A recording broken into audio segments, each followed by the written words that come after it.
Welcome to another CEO Wisdom Pod with Sean Makulowich. With us today, Sean is founder and CEO at Idea Fire. Sean is as obsessed as I am with AI.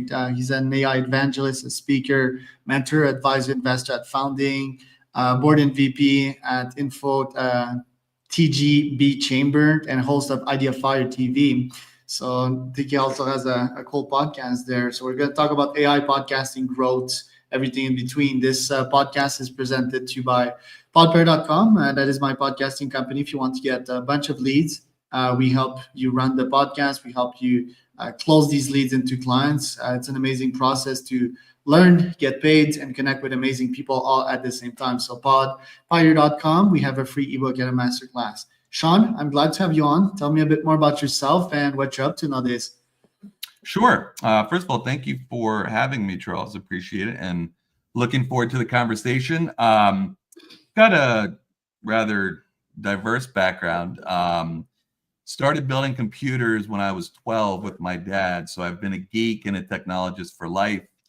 Went to school actually in design and multimedia, interactive media, studied animation, film production, website development, that type of thing, but always stayed on the creative and strategic side as opposed to the technical coding side. And I think I built a website for my dentist in high school back in the days of split screen Dreamweaver, where you had, the preview up top and the code in the bottom. So I've always been into computers. Got into marketing when Facebook came out in 2004. I was in college at CU Boulder and got really into social media and marketing and helping brands, increase their visibility.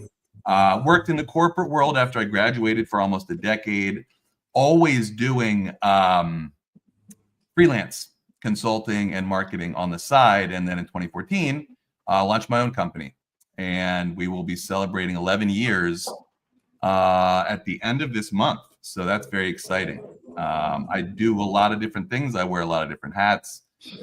Very involved with my community, sit on a few boards, do some volunteering. Also very involved in the DMV startup community. I've been a mentor, advisor, and investor with an organization called Founder Institute for 7 years. It is the world's largest pre-seed accelerator program. Love working with startups that are scrappy, willing to try new things.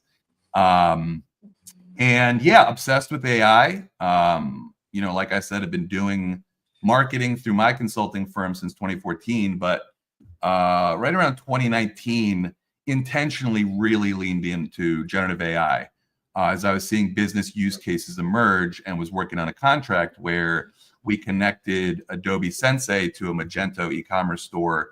And this is 2019, pre-Chat GPT, and they had an API that was an AI-driven product recommendation engine.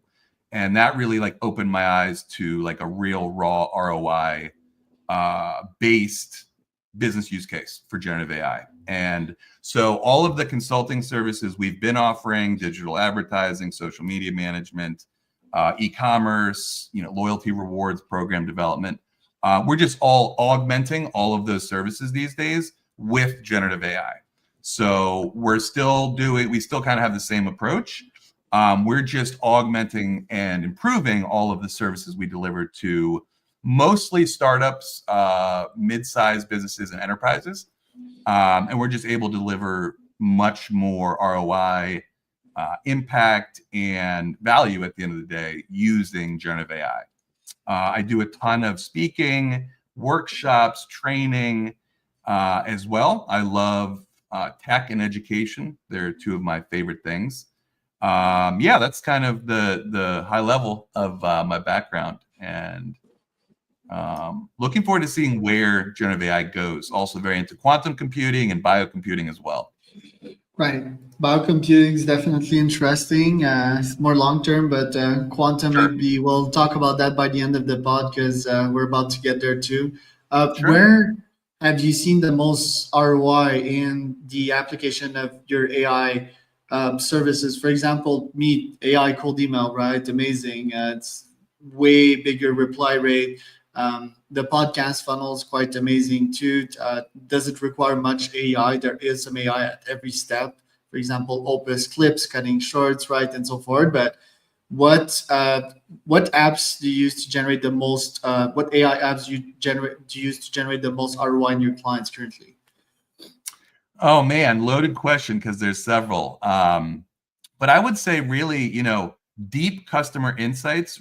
I'm a huge advocate and proponent of, talking directly to your customers, having a direct, simple 24/7 feedback loop so your customers can tell you everything they love and hate about your services, product, platform, etc. But we use Google Vertex AI to build agents. We build custom GPTs to do everything from customer service to sales prospecting to lead nurturing to sentiment analysis, right? So we'll dump a bunch of customer data, whether it's a survey, social media posts, or even focus groups and interviews and things like that to really get deep insights on what customers like, what they don't like, pain points.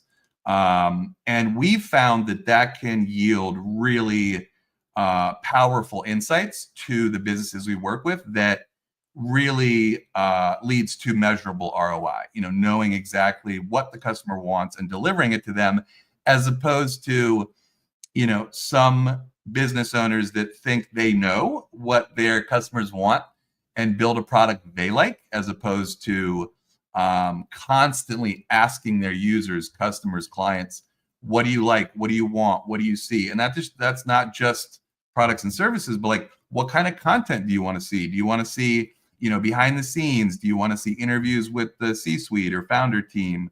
Do you want to see, white papers, ebooks, strategy guides, that type of thing?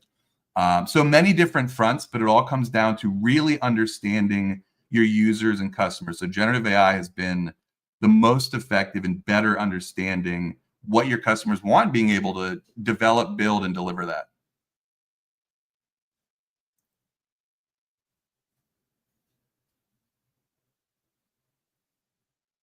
Oh, I can't hear you. You're on mute, Charles. I was double muted. I muted myself here and on the mic. No worries. No worries. Yes, I love the analytics part, the analysis part, right? Yesterday, I fed a podcast to GPT and asked it how I could improve. It wasn't one of my best podcasts, but it was still like very insightful. Gave me like 6 actionable suggestions, which I'm gonna implement today. And I think people should do that. It's as easy as taking the YouTube transcript of what you did on a podcast with someone and feed it that way. Do you also feed your clients call to GPT and ask it what it thinks? Hopefully the 4.5 version of GPT or 3.7 of Claude. Yeah, we don't use it. We don't feed it, calls and things like that. But what we do is we'll take like, a large, let's say enterprise annual customer client survey with maybe 10 or 15,000 respondents. And, maybe it's a Google Sheet or an Excel spreadsheet.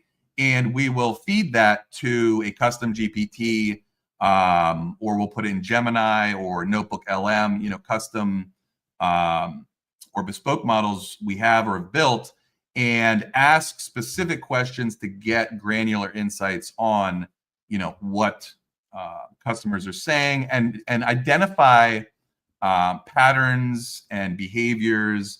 I mean, everything from, again, sentiment, positive, negative things, but also, looking for certain keywords and certain, data points. Where are people coming from? How did they find this survey? How did they find your business? What does your lead attribution model look like? Where are you getting business and ROI from?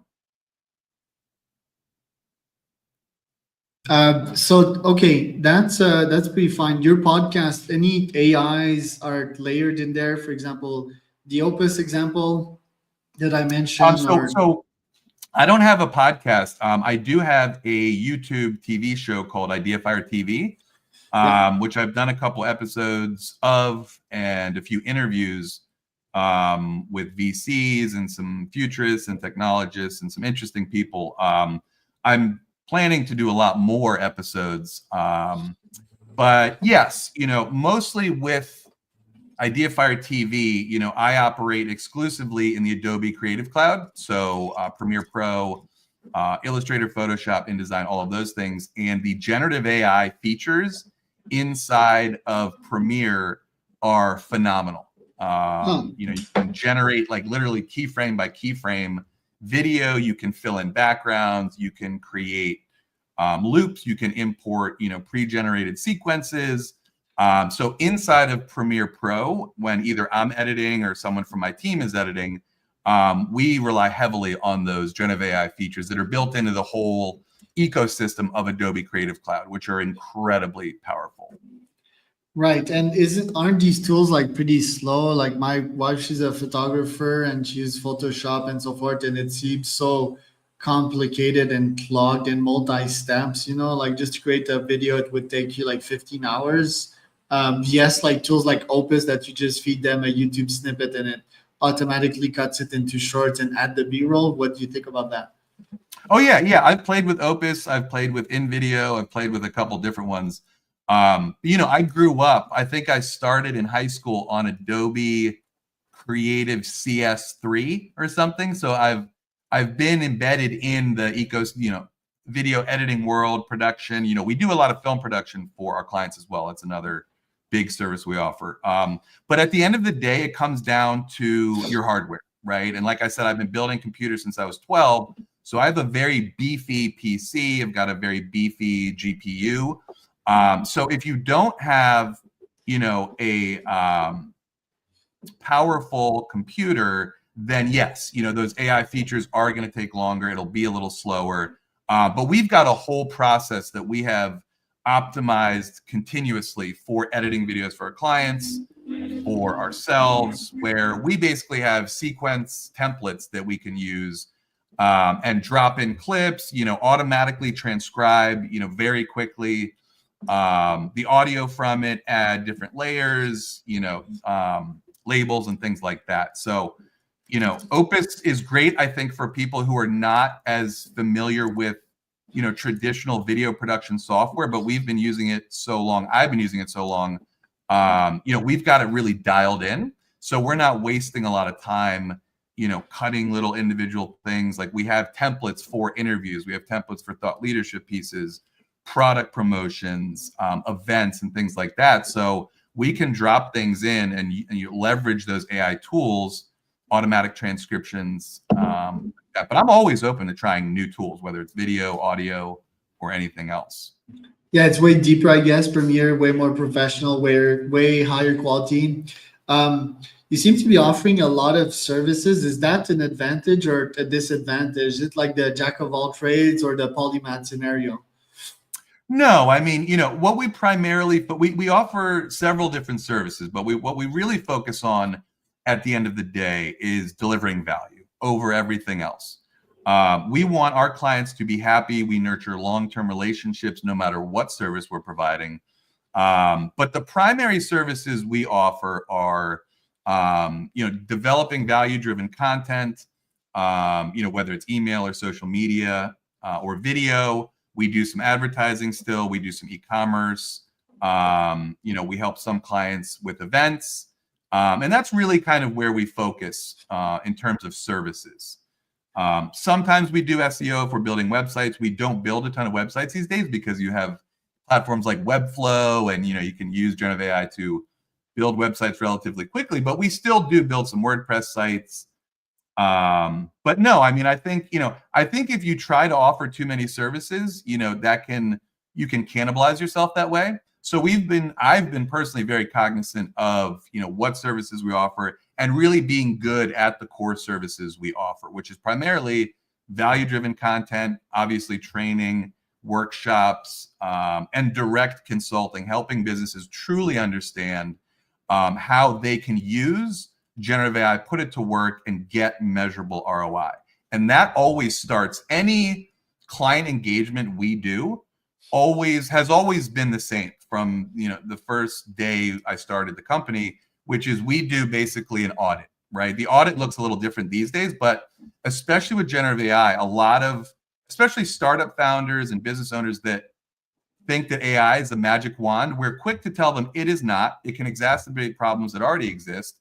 And that before you even start integrating and implementing generative AI in your business, you need a like really strong data strategy, because a lot of businesses, it's garbage in, garbage out, right? You can't train a model with shit data, right? So you need to make sure that you don't have all these disparate data sources like HubSpot, Constant Contact, Google Analytics. So the first thing we do with new clients is do a data strategy audit. Where is your data? Is it accurate? Are you logging internal employees' visits to your websites as traffic, right? You shouldn't be. You should whitelist those IP addresses so your traffic's not inflated. You know, simple things like that people don't think about. But yeah, you know, we like to remind people that before you can really put AI to work, you got to do the due diligence and the research and understand the data is king at the end of the day. Data is always king. And how do you get your clients normally? What is your main channel? Is it SEO? Do you do some outreach? What is your flagship offer that you're normally pitching, your door opener? Sure. I do a ton of networking. A lot of it is referrals. Also, the organizations I'm involved in that I mentioned at the beginning have been huge for my business. So I sit on the board of Bethesda Chamber of Commerce. I live in Maryland, right outside Washington, D.C. Also through the Founder Institute, you know, some of the founders that graduate from Founder Institute and get funding from investors, you know, after I've been doing office hours with them and some mentoring and advising, they come to us once they get funding and have, you know, money allocated to marketing. So most of it is networking and referrals, you know, going to different events, being in front of, you know, decision makers. We don't do much of any paid advertising or outbound marketing. You know, I like to be in person, listening to, you know, potential customers talk about their problems and offering solutions in real time in person. So I do a ton of networking in DC, Maryland, Virginia. And that's mainly how we get new clients, is referrals from current or previous clients and being out in the community, being in the places where we want to get business, the tech community, startup community, enterprise events, things like that. So very organic driven. It's just hard to target like people very specifically when you're in networking events because you don't know in what niche they are and so forth, and you tend to get like a melting pot of like everything and anything out there, and also there's a lot of people going to these just to sell. How do you fix these potential problems there? Yeah, no, great question. Yeah, I mean, you know, when you go, you know, not all networking events are created equal, right? And I try to be very cognizant of where I spend my time because I don't have a lot of time these days. My bandwidth is pretty maxed out. So I try to be very specific as to what events I go to. And I, you know, be doing as much networking as I have a pretty good kind of idea and strategy as to who I want to talk to. And even just like the opening conversation, I can kind of tell if the person, you know, really knows what they want, if they're just trying to sell me something, or if there's someone that, you know, could be a prospective client working in an industry or area that we could help them, right? We can't work with every customer. We know that. And we're very upfront about that. You know, we're not a good fit for every customer, right? Or client or organization.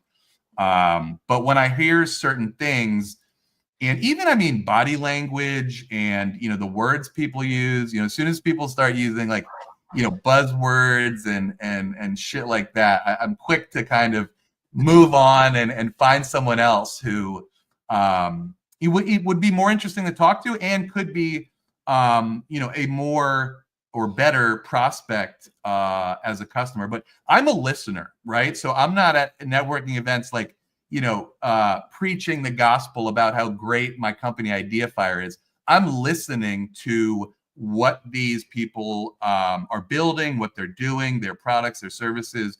And then once I hear that, I can say things like, oh, well, we've worked with a client similar to yours, and this is what we did for them.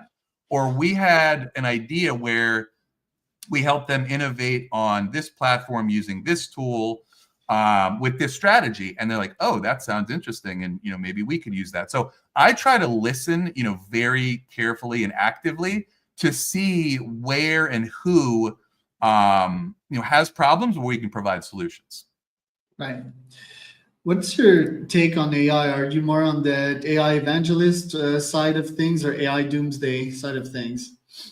I am a optimist at the end of the day, and you probably saw on my LinkedIn profile. I don't like the word. I don't like the words expert, guru, master. It's fine for anyone who wants to use those. That's fine, but I believe you've heard of ABC. Always be closing. I believe in something else. ABL. Always be learning. Right. So I think that you can always know more. And so I like to use the word evangelist because I like to spread the word of positive, ethical, impactful, measurable, ROI-driven generative AI, right?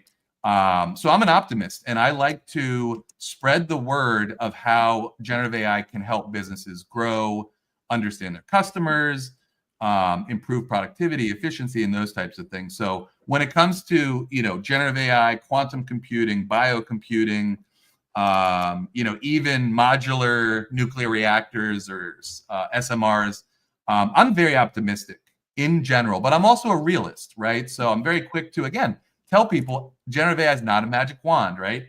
QC is coming, but it's not here yet. Biocomputing is exciting, but it's not here yet. So I love to. I do a lot of, like I said, I do a lot of talks and presentations on generative AI, but I always remind the audience that, it changes every day. And it's something that you've got to, embrace at some point, but also always kind of understand what's coming next and study it. And do you think it will replace most of us in the next 10 years in jobs, the job factor of things? I think there's a lot. I think the vast majority of occupations, industries are very human reliant. I believe that AI is still a tool at this time. I do see some disruption, in entry level programming, in graphic designers.